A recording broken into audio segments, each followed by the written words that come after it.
ગામડાની ગામડાના લોકો રોડ પર આવીને આરતી અને સ્વાગત કરવા માટે અમને ઉભા રાખતા આવ્યા, એટલે અમે ખૂબ મોડા પહોંચ્યા છીએ. પણ અહીં આવીને અમે જોયું તો દાહોદના વડીલો, દાહોદના યુવાનો અને માતા બહેનોમાં જે જુસ્સો છે, જે ભાવ છે અમારા માટે, આ તમારો ભાવ, આ તમારી લાગણી, આ તમારો પ્રેમ અમને અવારનવાર આ વિસ્તારમાં ખેંચી લાવે છે.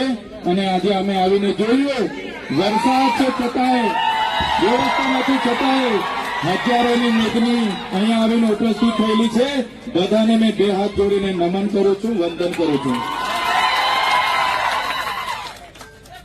દાહોદની પ્રજા એટલે આખા રાજ્યમાં, આખા દેશમાં દાહોદનું નામ આવે એટલે જે ઇમારતો છે, એ ચાહે વિધાનસભાની ઇમારત હોય, એ ચાહે સચિવાલયની ઇમારત હોય, એ ચાહે હાઈકોર્ટની ઇમારત હોય, જે પણ ઇમારતો, જે પણ ભવનો, જે પણ આવાસો, જે પણ આજે વિકાસના નામે ગુજરાતમાં બન્યા છે, એના પાયામાં દાહોદના લોકોનો પરસેવો છે. અને એ દાહોદના લોકોને મારે સંબોધન કરવાનું છે. ત્યારે મને આનંદ થાય છે કે એ દાહોદની પ્રજાની વચ્ચે શું, જેમની આજે સંઘર્ષની વાતો થાય છે, સાહસની વાતો થાય છે અને દાહોદની પ્રજાની મહેનતની વાતો થાય છે, ત્યારે આ ગુજરાતના વિકાસમાં પાયામાં દાહોદની પ્રજાનો પરસેવો છે. એટલા માટે આજે ગુજરાત વિકાસની પંથે આગળ વધી રહ્યું છે. આઝાદીના 78 વર્ષ થઈ ગયા. આજે અઠવાડિયા પહેલા, દિવાળી પહેલા ગુજરાતની સરકારે વિકાસ સપ્તાહ માટે ગામડે ગામડે રથ લઈને એમના ધારાસભ્ય અને સાંસદ સભ્ય પહોંચતા હતા, ફરતા હતા અને વિકાસની ગાથા સંભળાવતા હતા. વિકાસની મોટી મોટી વાતો થતી હતી. ત્યારે વિકાસ મહોત્સવ આજે ચાલે છે. એક બાજુ 78 વર્ષનો અમૃત મહોત્સવ ચાલે છે, છતાં આજે એ દાહોદ જિલ્લો હોય કે નર્મદા જિલ્લો હોય, આજે ગુજરાતના અને દેશના અતિ પછાત જિલ્લામાં દાહોદ અને નર્મદા જિલ્લાનું નામ આવે છે. આઝાદીના 78 વર્ષ થઈ ગયા. અમારા દાહોદના લોકોએ આ દેશની, આ ગુજરાતની ઇમારતોમાં પરસેવો પાડ્યો છે. એક પ્રકારે નર્મદાના, છોટાઉદેપુરના, મધ્યપ્રદેશના, મહારાષ્ટ્રના લોકોએ નર્મદા ડેમમાં પોતાની જમીનો આપી દીધી.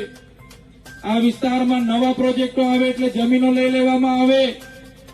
કોરિડોરના નામે, સ્ટેચ્યુના નામે, જીએમડીસીના નામે, જીઆઈડીસીના નામે, વિકાસના નામે જ્યારે પણ આ વિસ્તારમાં પ્રોજેક્ટો આવે છે, ત્યારે મારા આદિવાસી ખેડૂતોની જમીનો સહમતિ વગર લઈ લેવામાં આવે છે.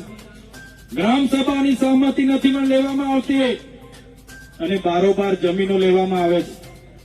ત્યારે આજે આખા દેશમાં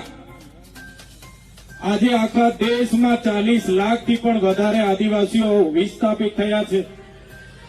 આજે એમના માટે દાહોદ આટલો મોટો જિલ્લો હોય, દેશના વિકાસમાં દાહોદે આટલું મોટું યોગદાન આપ્યું છે, છતાં હમણાં દિવાળી પતી જશે એટલે મારા દાહોદના ભાઈઓ અને બહેનો માથા પર પોટલા અને હાથમાં છોકરા લઈને મજૂરીએ જતા જોઈએ છે. અમે ગાંધીનગરમાં મળે છે, સુરતમાં મળે છે, ભરૂચમાં મળે છે, અમને અંકલેશ્વરમાં મળે છે, વડોદરામાં મળે છે.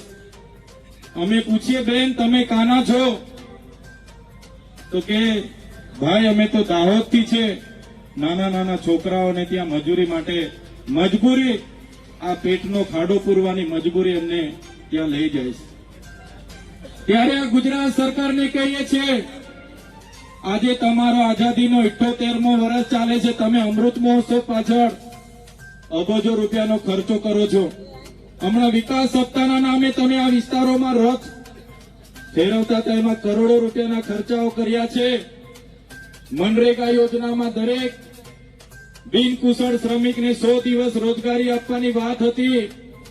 આજે અમારા આદિવાસી વિસ્તારોમાં રોજગારી ન હોવાથી અમારી બેન દીકરીઓ જ્યારે શહેરોમાં જાય છે ત્યાં અમારી બેન દીકરીઓનું શોષણ થાય છે, અન્યાય થાય છે, બળાત્કારો થાય છે. આ મજબૂરી, આ પરિસ્થિતિ પેદા કરનારી આ ભારતીય જનતા પાર્ટીની સરકાર છે. એમને આવનારા દિવસોમાં ઉખાડીને ફેંકી દઈશું. મનરેગામાં કૌભાંડો થયા. અમારા લોકો એક બાજુ રોજગારી માંગે, અમને રોજગારી આપો, રોજગારી આપો, અને આપણા મંત્રીઓના છોકરાઓ રોજગારીના પૈસા પોતાના એજન્સીના ખાતામાં કરોડો રૂપિયા ફેરવી લીધા. અહીં એક બાજુ આપણી બહેનો પીવાના પાણી માટે તરસે અને એમના સાંસદ, એમના ધારાસભ્યના લોકોએ નલ સે જલમાં કરોડો રૂપિયાના કૌભાંડો કરી લીધા. અહીંયા દાહોદમાં આપણા મૂળ માલિકોની જે જમીનો હતી એ જમીનો ખોટા દસ્તાવેજો ઉભા કરીને કેટલાક અધિકારીઓ અને નેતાઓએ બારોબાર વેચી દીધી. ત્યારે મારા યુવાનોને, મારા વડીલોને આહવાન કરું છું, મેં આવનારી ચૂંટણીમાં એ લોકોને તમારે આનો જવાબ, ઈંટનો જવાબ પથ્થરથી આપવાનો છે. ઈંટનો જવાબ પથ્થરથી આપવાનો છે. જંગલ ખાતામાં ગયા વર્ષે 100 કરોડનું દાહોદનું કૌભાંડ થયું. ગુજરાત પેટર્નમાં કૌભાંડ થયું. આદિ આદર્શ ગ્રામમાં 100 કરોડ રૂપિયા દાહોદમાં આવ્યા, એનું કૌભાંડ થયું. દરેક વખતે અમે દાહોદ આવીને મીડિયા મિત્રોને જણાવ્યું કે દાહોદના લોકો સાથે આટલી બધી અન્યાય કેમ. ત્યારે આ વિસ્તારના સાંસદોના નામ આવે અને તપાસ બંધ થઈ જાય. આ વિસ્તારના ધારાસભ્યોના નામ આવે અને તપાસ બંધ થઈ જાય. આ વિસ્તારના મંત્રીઓના નામ આવે અને તપાસ બંધ થઈ જાય. હવે સરકારો, મંત્રીમંડળ બદલી રહી છે, પણ અમારી પ્રજા આવનારા દિવસોમાં તમારી સરકાર બદલી નાખવાની છે.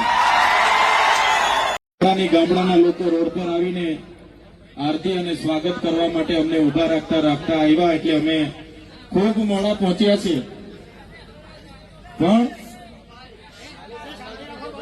અહીં આવીને અમે જોયું તો દાહોદના વડીલો, દાહોદના યુવાનો અને માતા બહેનોમાં જે જુસ્સો છે, જે ભાવ છે અમારા માટે, આ તમારો ભાવ, આ તમારી લાગણી, આ તમારો પ્રેમ અમને અવારનવાર આ વિસ્તારમાં ખેંચી લાવે છે. અને આજે અમે આવીને જોયું, વરસાદ છે છતાંય, વ્યવસ્થા નથી છતાંય હજારોની મેદની અહીંયા આવીને ઉપસ્થિત થયેલી છે. બધાને મેં 2 હાથ જોડીને નમન કરું છું, વંદન કરું છું. દાહોદની પ્રજા એટલે આખા રાજ્યમાં, આખા દેશમાં દાહોદનું નામ આવે એટલે જે ઇમારતો છે, એ ચાહે વિધાનસભાની ઇમારત હોય, એ ચાહે સચિવાલયની ઇમારત હોય, એ ચાહે હાઈકોર્ટની ઇમારત હોય, જે પણ ઇમારતો, જે પણ ભવનો, જે પણ આવાસો, જે પણ આજે વિકાસના નામે ગુજરાતમાં બન્યા છે, એના પાયામાં દાહોદના લોકોનો પરસેવો છે. અને